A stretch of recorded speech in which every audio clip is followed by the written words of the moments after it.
सलमान दूसरे कमरे में क्यों सो रहे हैं?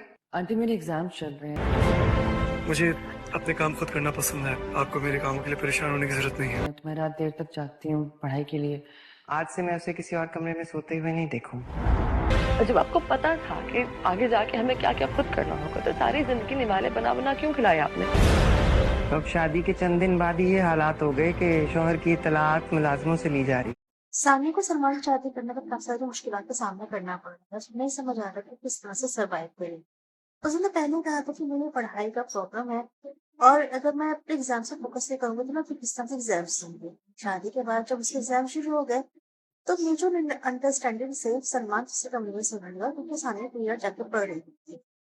लेकिन जब ये बात उसकी सास को पता चलती है तो फौरन उससे कहती है कि सलमान दूसरे कमरे में क्यों सो रहा था। तो उसको बता देती है कि मेरे एग्जाम्स हो रहे हैं तो मैं आपको याद पढ़ रही हूँ, इसलिए सलमान दूसरे कमरे में सो गई।